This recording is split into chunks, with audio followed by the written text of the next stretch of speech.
মুসলিম দেশ আছে, আছে শাসক।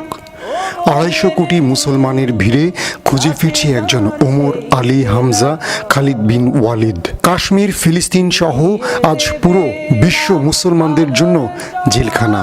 নির্যাতিত মানবতার পাশে কেউ নেই শক্ত পায়ে দাঁড়াবার। বলনি দেবে না ওমরের যুগ, রাশেদার সেই খেলাফত। হে পরম করুণাময়, ওমর না দাও, একজন আর্তুগুল গাজী পাঠাও যে আবার মুসলমানদের এক বিশ্ব তৈরি করবে। ওপেন দাইস মানে সত্যকে সত্য বলা, মিথ্যেকে মিথ্যে বলা। আমরা শোনা কথা নয়, চোখে যা দেখি তাই বলি। আসসালামু আলাইকুম, সবাইকে স্বাগত জানাচ্ছি মাসুম মাহবুব। প্রিয় দর্শক, আজকের পর্বটি মূলত আপনাদের অনুরোধে তৈরি করা হয়েছে। অনেকেই দিরিলিস এরতুগরুলের পর্দার পেছনের গল্প শুনতে চেয়েছেন, তাই আমরা দিরিলিসের মূল গল্পটা আজ আপনাদের শোনাবো না, কারণ অনেকেই সিরিজটি দেখেছেন এবং মূল গল্পটা জানেন। তাই আমরা পেছনের বিষয়গুলোকে না টেনে সংক্ষিপ্ত করার জন্য আমরা দিরিলিসের পর্দার পেছনের গল্পগুলো আজ আপনাদের শোনাবো। কিভাবে তৈরি হয়েছে, কোথায় তৈরি হয়েছে, দিরিলিস কেন তৈরি করা হয়েছে, বিশ্ব পরিস্থিতিতে কেন হঠাৎ করে আর্তুগুলের এই প্রশ্ন, পুরো পৃথিবীতে আলোচনা সমালোচনা কেন আর্তুগুল নিয়ে, তরুণ মনে কীরকম প্রশ্ন তৈরি হয়েছে, বিশ্ব রাজনীতিতে আর্তুগুল কীরকম প্রভাব ফেলেছে, আজকের পর্বে আমরা দেখব। আশা করব প্রত্যেকেই ভিডিওটি পুরোপুরি দেখবেন, কারণ শেষ পর্যন্ত ভিডিওটি না দেখলে অনেক কিছু মিস করবেন আপনারা। দিরিলিস এরতুগরুল যখন পৃথিবীতে মঙ্গোলীয়রা মুসলমানদের উপর নির্যাতনের মাত্রা বাড়িয়ে দিয়েছিল, চেঙ্গিস খান বিভিন্ন মুসলিম কান্ট্রিতে হামলা করে মুসলমানদের রক্তে নদী সাগর ভাসিয়ে দিয়েছিল, তখন আর্তুগরুল হাল ধরেন মুসলিম বিশ্বের। আপনারা মোটামুটি ইতিহাসটা সবাই জানেন, তাই আমরা ইতিহাসের দিকে নজর না রাখি। আর্তুগরুলের হাত ধরেই ওসমানী খেলাফত প্রতিষ্ঠা হয় এবং পৃথিবীতে প্রায় ৬০০ বছর তারা শাসন করেন। আমরা জানি প্রায় ৬০০ বছর ধরে ওসমানী খেলাফত টিকেছিল পৃথিবীতে। এ সময় আমরা বহু ভালো ভালো শাসক পেয়েছি। পৃথিবীতে উল্লেখযোগ্য ইসলামী ইতিহাসের দিকে তাকালে দেখা যাবে যারা ন্যায় পরায়ণতা, সত্যবাদী এবং আল্লাহ ভীরু ছিলেন, তারা অধিকাংশই ওসমানী খেলাফতের খলিফা ছিলেন। আজকে আমরা জানব সেই আর্তুগুল যিনি ওসমানী খেলাফত প্রতিষ্ঠা করেছিলেন, কেন হঠাৎ করে আজকে সেই খেলাফত প্রতিষ্ঠার প্রয়োজন এসেছে, তার কিছু কারণ। হিজরির ৭ম শতাব্দী, মঙ্গোলীয়দের আক্রমণে লন্ডভন্ড আব্বাসীয় সালতানাত, কনস্টান্টিনোপলের খ্রিস্টানদের সাথে লড়াইয়ের রোমের সালজুক সালতানাতের অবস্থা তখন করুণ। ইসলামী ইতিহাসের এক চরম দুর্যোগের সময়। ঠিক এই দুর্যোগপূর্ণ সময়ে মেঘের আড়াল থেকে উকি দিয়ে হেসে ওঠে এক নবারুণ সূর্য। ইসলামী সাম্রাজ্যের মেঘলা আকাশে নতুন সূর্য হয়ে আসে ওসমানী সালতানাত। মুসলমানদের জন্য এক সোনালী অধ্যায়ের সূচনা হয় এই সময়ে। যারা শতাব্দীর পর শতাব্দী দুর্দণ্ড প্রতাপের সঙ্গে এবং ন্যায় নিষ্ঠার সঙ্গে শাসন করে গেছেন মুসলিম বিশ্ব।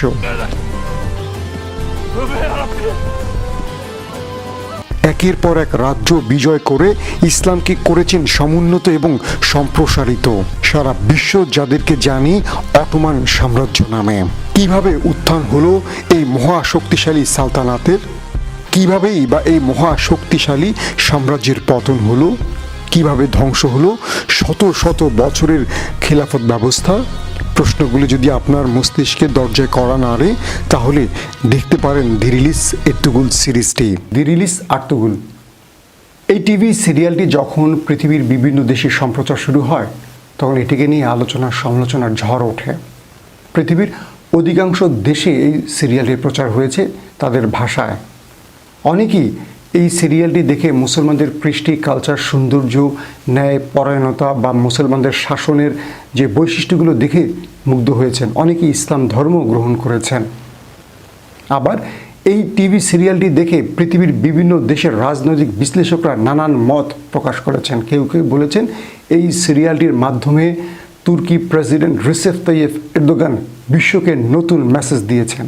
অর্থাৎ তারা হয়তো এটিকেই বোঝাচ্ছেন যে রিসেপ তাইয়েপ এরদোগান আর্তুগুল দিয়ে আবার পুরো বিশ্বে তারা মুসলমানদের সালতানাত প্রতিষ্ঠার নতুন পরিকল্পনা এঁটেছেন। দর্শক, আমরা জানবো আসলেই বিষয়টা কি সত্য নাকি কেবলই অভিযোগ। হঠাৎ কেন ইতিহাস নির্ভর এই সিরিজ বানালেন স্বয়ং এরদোগান? এই প্রশ্নটি বিশ্ব মোড়লদের, যাদের মসনদ এরদোগানের নিঃশ্বাসে কাঁপছে প্রতিনিয়ত। বিশ্বের নামকরা রাজনৈতিক বিশ্লেষকদের সন্দেহ, ওসমানী খেলাফত পুনরুদ্ধারের বাতাস ছড়াতে হয়তো এরদোগান সরকার এই সিরিজটি বিশ্বব্যাপী ছড়িয়ে দিয়েছেন। এই অভিযোগটি সত্যি হয় তখনই যখন জানা যায় এরতুগুল সিরিজটি পুরো ব্যয় বহন করে তুর্কি সরকার, এবং এই সিরিজের মূল পরিকল্পনা ও বাস্তবায়নে সরাসরি ঘাম ঝরান রিসেপ তৈয়ব এরদোগান, যিনি নিজে অনেক ব্যস্ততার মাঝেও শুটিং স্পটে ছুটে যান, সব খোঁজ খবর রাখেন। এরতুগুল যেমন ছোট্ট একটি পরিসর থেকে উঠে এসে প্রায় অর্ধ পৃথিবীর শাসক হয়ে ওঠেন, এরদোগান কি তেমন মেসেজ বিশ্বকে দিচ্ছেন? মার্কিন রাজনৈতিক গবেষকদের ইঙ্গিতটা কিছুটা সেরকমই ছিল। তার মতে একটা সময় পৃথিবীর যে প্রান্তে যুদ্ধ হতো, মার্কিন যুক্তরাষ্ট্র ও রাশিয়া সেই যুদ্ধে মদদ দিত। আজ নতুন করে যার নাম যোগ হয়েছে, তিনি তুরস্কের এরদোগান। মিশর, সিরিয়া, লিবিয়া সবখানে এরদোগান আছেন মানবতার পক্ষে। যখন করোনায় বিশ্ব বিপর্যস্ত, তখন কোটি কোটি টাকার ওষুধ সহ নানা সামগ্রী বিভিন্ন দেশে পৌঁছে দিচ্ছে তুরস্ক। বর্তমানে সামরিক দিক দিয়ে তুরস্কের অবস্থান ঈর্ষণীয়। কেন, কি কারণে সৌদি আরব, মিশর, আরব আমিরাত সহ কয়েকটি দেশে এই সিরিজ সম্প্রচার বন্ধ আছে, এমন প্রশ্ন ছিল অনেকের। ইতিহাস বলে এই অঞ্চলগুলো একসময় ওসমানী খেলাফতের অংশ ছিল। নতুন আর্তুগুল যদি জন্ম নেয়, তবে তাদের মসনদে সবার আগে ফাটল ধরবে, এই ভয়টি তো অবশ্যই তাদের জন্য আছে।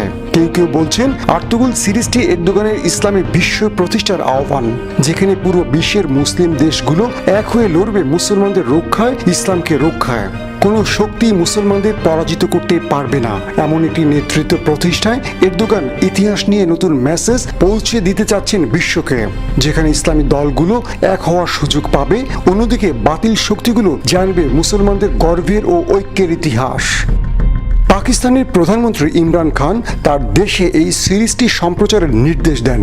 সিরিজটি প্রচারের পর ইউটিউবে ছড়িয়ে পড়লে রেকর্ড ভিউ পায় আর্তুগুল সিরিজ। ইতিমধ্যে মুসলিম দেশ ছাড়াও ইউরোপ, আমেরিকা সহ পাশ্চাত্যে এই সিরিজটি ব্যাপক জনপ্রিয়তা পেয়েছে। অনেকে ধর্ম পরিবর্তন করে ইসলাম ধর্ম গ্রহণ করেছেন এই সিরিজটি দেখে। আর্তুগুল সিরিজটি কেবল বিজয়ের গল্প নয়, মুসলমানদের চরিত্র প্রকাশ, শক্তির প্রকাশ, ইসলামের মহত্বের প্রকাশও বটে। একজন শাসক সত্যিকার ইসলামের পথে থাকলে তার কাছে বিজয় পরাজয়ের চেয়ে বড় হয় আল্লাহর সন্তুষ্টি। ওসমানী খেলাফত 600 বছর ধরে বহু সুশাসক জন্ম দিয়েছেন, যারা প্রায় অর্ধ পৃথিবী শাসন করেছেন ন্যায় পরায়ণতা ও সততা দিয়ে। এটিও এই সিরিজের একটি লক্ষণীয় মেসেজ। যখন বিশ্বের প্রতিটি মুসলিম দেশের শাসকদের মাঝে আস্থাহীনতা, ঐক্যহীনতা দেখা যাচ্ছে, মুসলমান শাসকদের মাঝে ক্ষমতার লোভ, অর্থলোভ, নারী লোভ, বিদুর্মীদের সাথে বন্ধুত্বের মাত্রা বাড়ছে, আল্লাহর রাসূল সাল্লাল্লাহু আলাইহি সাল্লামের দেখানো পথ ভুলে ইহুদি কাফেরদের বন্ধু বানিয়ে ক্ষমতা দীর্ঘ করার যে বাস্তব অবস্থা মুসলিম শাসকদের মাঝে পরিলক্ষিত হচ্ছে, তা থেকে মুক্ত হয়ে মুসলমানদের এক বিশ্ব তৈরির প্রচেষ্টা হতে পারে এরদোগানের দিরিলিস এরতুগুল। ইতিমধ্যে ইসলামী আদর্শ বিশ্বাসীরা এই সিরিজটির মূল লক্ষ্য বাস্তবায়নে কাজ শুরু করেছেন, আর তাই ইউরোপ, আমেরিকা সহ পৃথিবীর বিভিন্ন বিধর্মী রাষ্ট্রে মাথা ব্যথার কারণ হয়ে দাঁড়িয়েছে দিরিলিস এরতুগুল।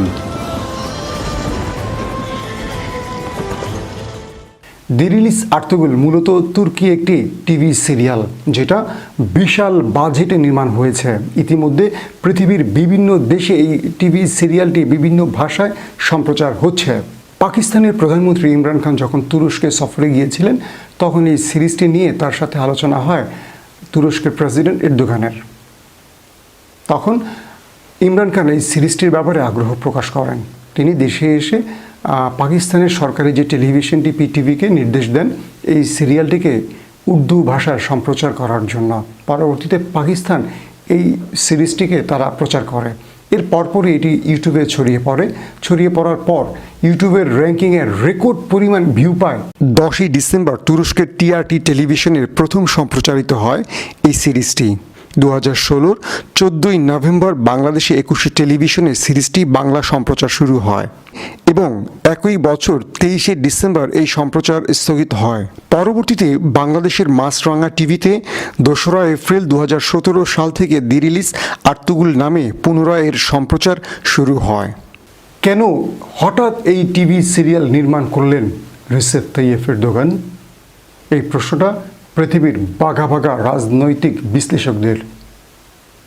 আমরা মুসলমানরা হয়তো টিভি সিরিয়ালটিকে কেবল বিনোদনের জন্য দেখেছি, কিন্তু এই টিভি সিরিয়ালটির পেছনের গল্প কি, পরিকল্পনা কি, এটা জানার জন্য বিশ্বের বাঘা বাঘা রাজনৈতিক বিশ্লেষকরা মাথা ঘামাচ্ছেন। একটু নজর দেই আর্তুগরুল কারা, কোথায়, কিভাবে নির্মাণ করেছে সেই বিষয়টা জেনে আসি। আসুন একটু জেনে আসি এই সিরিজটি কোথায়, কারা, কিভাবে নির্মাণ করেছেন। মেহমেত বোজদাগ ও কেমাল তেকদেন কর্তৃক নির্মিত এই তুর্কি ঐতিহাসিক অ্যাডভেঞ্চার টেলিভিশন ধারাবাহিক সিরিজ এটি, যার প্রধান চরিত্রে অভিনয় করেছেন এনজিন আলতান দোজায়তান। ইস্তাম্বুলের বেকোচ জেলার রিবা গ্রামে এর চিত্রায়ন করা হয়। সিরিজটির যাযাবর পরিবেশিত কোরিওগ্রাফির জন্য হলিউডের এক্সপেন্ডিবল 2, রোনিন ও কোনাল দ্য বারবারিয়ানের মতো চলচ্চিত্রের কোরিওগ্রাফার টিমকে তুরস্কে আমন্ত্রণ জানানো হয়, যারা অভিনেতা, ঘোড়া ও অন্যান্য দৃশ্যের জন্য বিশেষ কোরিওগ্রাফির ব্যবস্থা করেন। সেটে সর্বদা 25টি ঘোড়া ও একজন পশু চিকিৎসক সবসময় উপস্থিত রাখা হতো। এছাড়া সিরিজের প্রয়োজনে রিভাতে একটি ঘোড়াশাল নির্মাণ করা হয়। চিড়িয়াখানার মতো করে ছোট আকারের একটি বিশেষ এলাকাও প্রস্তুত করা হয়, যাতে শুধু ঘোড়া নয়, সিরিজের দৃশ্যায়নে প্রয়োজনীয় অন্যান্য পশু পাখিও রাখা হয়েছিল। শিল্প নির্দেশনার ক্ষেত্রেও এটি তুরস্কের সিরিজের একটি অন্যতম মাইল ফলক। আমরা জানি বর্তমান পৃথিবীতে ডোনাল্ড ট্রাম্প কিংবা রাশিয়ার পুতিনের পরে যে নামটা উল্লেখযোগ্য সেটা রিসেপ তাইয়েপ এরদোগান। পৃথিবীর সব প্রান্তেই তিনি আলোচনায় আছেন। যেখানেই মুসলমানদের উপর হত্যা নির্যাতন শুরু হয়, সেখানেই তার কণ্ঠ আওয়াজ করে ওঠে, সেখানেই তার প্রতিবাদের সুর আমরা শুনতে পাই। রিসেপ তাইয়েপ এরদোগান বর্তমান সময়ে মুসলমানদের এক মহানায়কের নাম। অর্থাৎ যেই টিভি সিরিয়ালটি স্বয়ং রিসেপ তাইয়েপ এরদোগান নিজে দায়িত্ব নিয়ে নির্মাণ করেন, নিঃসন্দেহে তার পেছনে বড় কোনো কারণ আছে। আমি মনে করি প্রত্যেকটা মুসলমানের এই টিভি সিরিয়ালটি দেখা উচিত এবং এখান থেকে শিক্ষা নেওয়া খুব জরুরি। রিসেপ তাইয়েপ এরদোগানের এই টিভি সিরিয়ালটি পুরো পৃথিবীকে যে মেসেজ দিয়েছে, সেই মেসেজটা আমাদের প্রত্যেকে গ্রহণ করতে হবে। আমাদের সকল দলাদলি বিভাজন বন্ধ করতে হবে। আমাদেরকে মুসলমানদের এক বিশ্ব তৈরি করতে হবে, যেখানেই মুসলমানদের নির্যাতন করা হবে প্রত্যেকের সমস্যার আওয়াজ তুলতে হবে। আমরা বিশ্বাস করি রিসেপ তাইয়েপ এরদোগানের এই স্বপ্নটি আমাদের প্রত্যেককে ঐক্যবদ্ধ হয়ে বাস্তবায়ন করতে হবে। সবাই ভালো থাকবেন। আল্লাহ হাফেজ। আমাদের ভিডিও যদি আপনাদের ভালো লেগে থাকে তবে সাবস্ক্রাইব করে বেল বাটনে একটা ক্লিক করুন। ওপেন দ্য আইস, সত্য ও সুন্দরের পক্ষে। আমাদের সাথেই থাকুন।